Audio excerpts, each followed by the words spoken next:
I just wanted to lead off today's video by asking everyone to keep the folks in Louisiana in your prayers. This is the third hurricane that they have had to deal with in the last 4 to 6 weeks, if my memory serves correct. It is absolutely stunning to see these hurricanes gravitate to virtually the same place over and over and over again. As I'm sure many of you know, Jennifer, Veterans for Truth, Jennifer LaFontaine, the YouTuber, lives in Lake Charles, Louisiana. This hurricane looks like it's not going to make landfall directly over her city like the last two did, but it's still going to hit New Orleans as a Category 2 sometime tonight or tomorrow, I believe, is the prediction. So keep them in your thoughts, keep them in your prayers. If you want really good information and images like this, there's really only one site you can go to that doesn't involve dealing with a news site or ads. It's trackthetropics.com. Now we have this image. We have this one. This one shows the winds and the temperatures. There's this huge push of cold air that has dipped way south. Dallas, only 44 degrees. And that was at 9 o'clock this morning. This is microwave imagery. This is one of my favorites because the track is starts way down here off of Honduras, comes across the Yucatan, shows you pretty much the entire journey of the storm. But this website is the best. Never seen an ad on it. All sorts of different imagery, spaghetti models, moisture models, wind, you name it, it's here. Like I said, microwave imagery.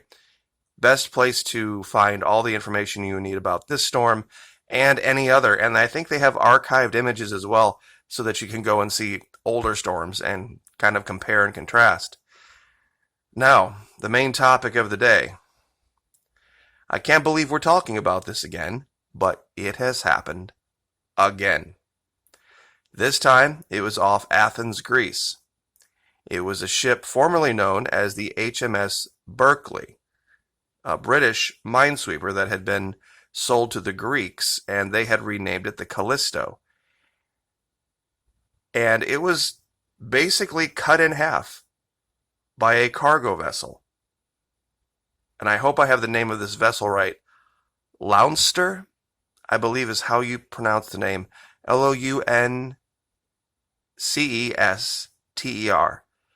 And of course, it's a giant cargo ship, and it rammed this thing and literally cut it in half. The stern, completely destroyed, nothing left of it.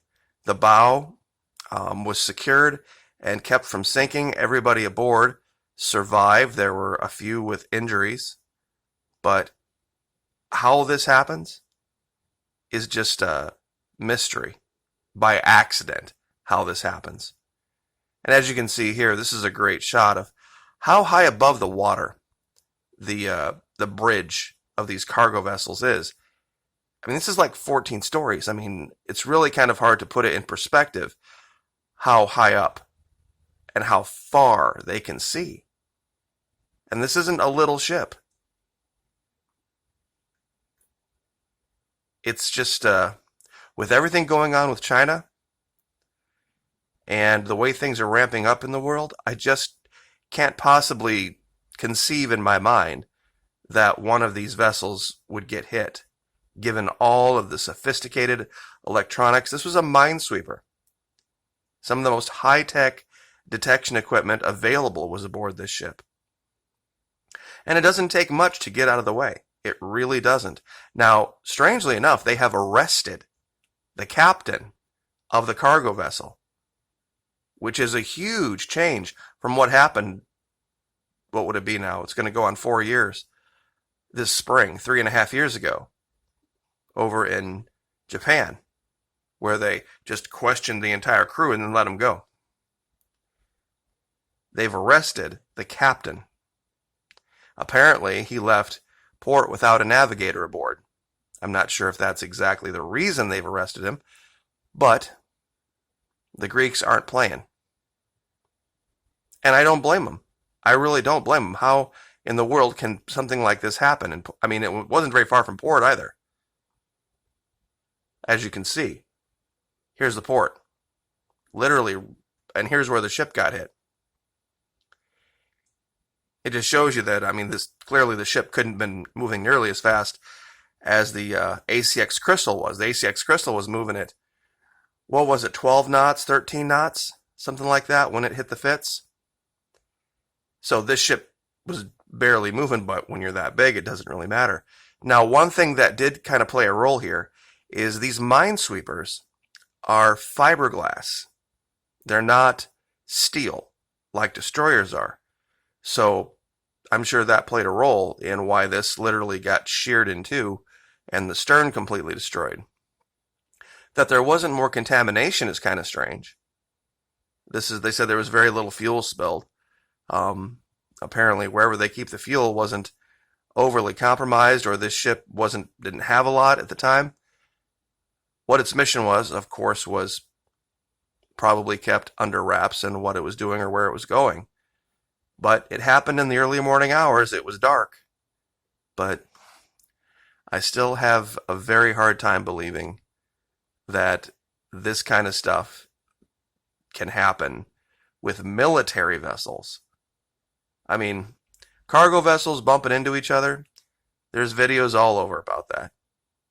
But military vessels, unless you've been on one or been in the military, you wouldn't understand how much detail is involved, how much attention and detail is involved in operating those ships.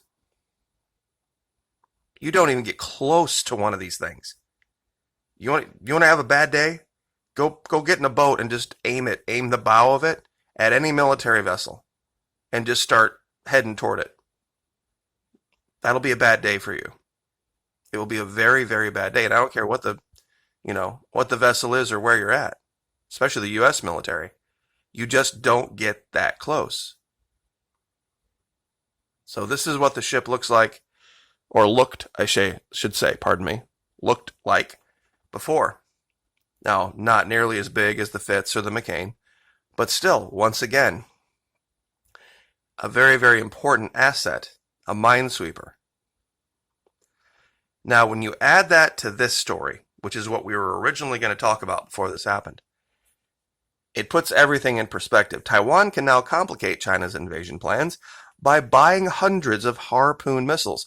We had reported a few days ago that there had been a deal cut with Taiwan, with Boeing and Raytheon and Lockheed Martin, and they had all been sanctioned for supplying arms to Taiwan.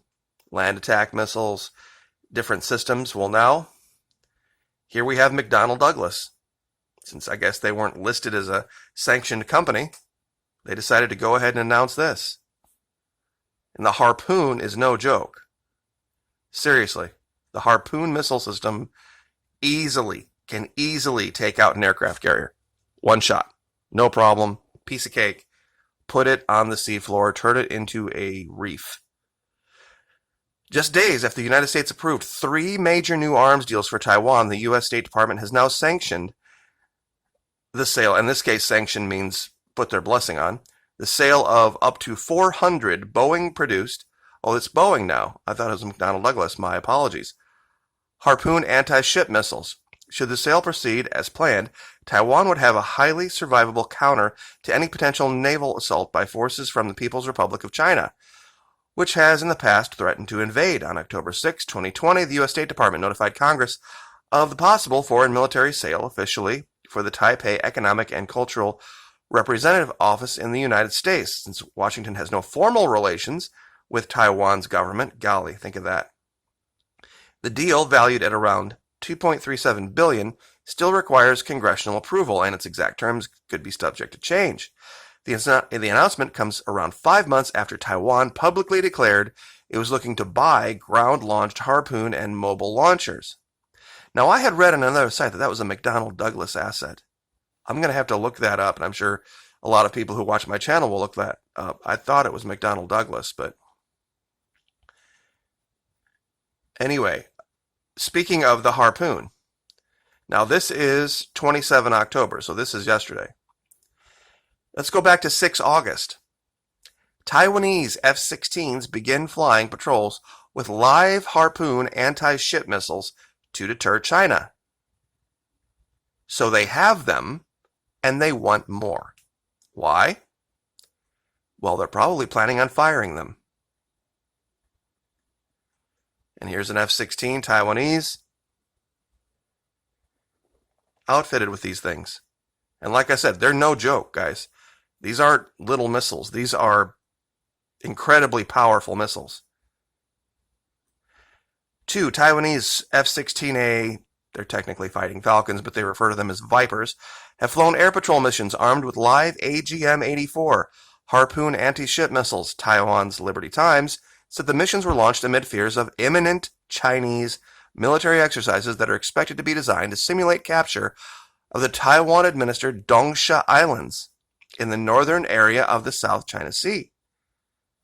The Taiwanese Air Force, also known as the Republic of China Air Force, launched 2 F-16s from the 5th Tactical Fighter Wing, based at Hualien Air Force Base, both of which carried a pair of the anti-ship missiles. Now, these weren't dummies. These were live missiles. So, guys, when we talk about this, this is real. This is not just pre-planned exercises. There's a huge exercise, military exercise going on right now with Japan, and the Navy has actually issued a stand down on flight operations because now they've lost 2. The most recent one we talked about in Alabama that went down over Foley, Magnolia Springs, a trainer aircraft, the Texan. But prior to that, they had lost an F-A-18 Hornet. So they had lost 2. Now, that pilot was able to eject, so they didn't actually lose the pilot there. But they issued a stand down, a complete stop. Just like they did back during the time with Fitzgerald. All this stuff seems so reminiscent of what's going on. Right after the election back in 2017, right when Mr. Trump got inaugurated, right after that, all hell broke loose in Asia. And now here we are at re-election season, and now hell is breaking loose again. I mean, even the U.S. military doesn't fly around training with live weapons. They do have some exercises, of course, that call for the tests of certain weapons, but most of the time, they fly with dummy weapons. In fact, remember the story about the Tic Tac craft back in 2004, where the Navy was on a huge exercise and they detected these craft and they deployed 2 F-18 Hornets, and the controller asked one of the pilots, "Do you have any live munitions aboard?" And he said no. He had only a couple of dummy trainers. So, that's normal. Just because you don't risk things like this, and if there would be a crash, of course, having something like that aboard would make it even less survivable, but you just mitigate accidents that way. There's no reason to. Most of the time in the military, when you have a weapon in your hands, it's not loaded. Most of the time, unless you're deployed in a forward area during a conflict, of course it's loaded. But during training here in the States, almost never. Unless you're at the range, unless you're physically at the range, and that's where you're issued the ammunition, by the way. You bring your weapon, and then you get the ammunition for said weapon at the range, and no ammunition leaves the range. So, then there's this, and I'll leave with this. Air Force confirms, then retracts, statement that one of its RC-135 Whiskey spy planes flew over Taiwan. And of course, this talks about the arms deals and the short-range ballistic missiles. U.S. Air Force has confirmed that an RC-135 Whiskey Rivet Joint spy plane made a highly unusual flight over the northern end of the island of Taiwan earlier this week as part of an operational intelligence, surveillance, and reconnaissance mission. The United States has also just approved new round of potential arms. We've talked about this. Now, here's the crazy part. Update. This was 22 October. The Air Force confirmed it. 23 October. Air Force Lieutenant Colonel Tony Wickman, the Director of Public Affairs for Pacific Air Forces, reached out to the war zone to say that the original confirmation of the RC-135 whiskey flying over northern Taiwan had been in error. Quote, on Wednesday, my staff responded to your query regarding an RC-135 flight, and I must inform you that what we gave you was incorrect, he said. I would like to correct the record by stating that we did not have any U.S. aircraft in that area on the date and time in question. I apologize for passing bad information to you as you attempted to provide accurate information to your readers. Yeah, sure. Oops.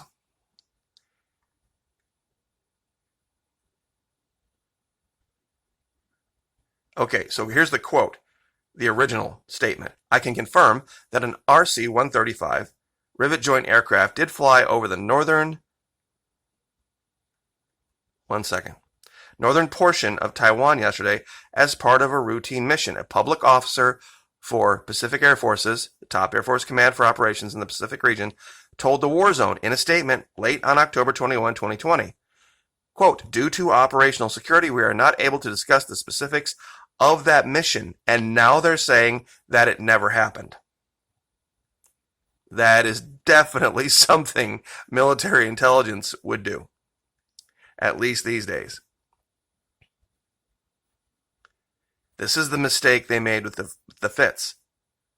This is the mistake they made with the Fitz. The Fitzgerald, speaking of. Is after all that happened, they ran out some spokesperson, Admiral O'Coin was his name, I had to think about that for a minute, and started taking questions from reporters literally the next day. So clearly something's up. And of course, as everyone remembers who was with us during the Fitzgerald investigation, there was so much easily disprovable, incorrect information given out by that admiral that's what started the entire investigation. I'm like, why are they lying badly about this? They're not even lying in a believable way, and the facts that they're putting out, we can disprove. So, anyway, we got ships getting rammed. We got flights that are happening and then not happening. We got major arms deals happening right before an election. So, guys, I'm telling you, keep your eyes open. This isn't all a coincidence. And I'll leave it there. Like, share, subscribe.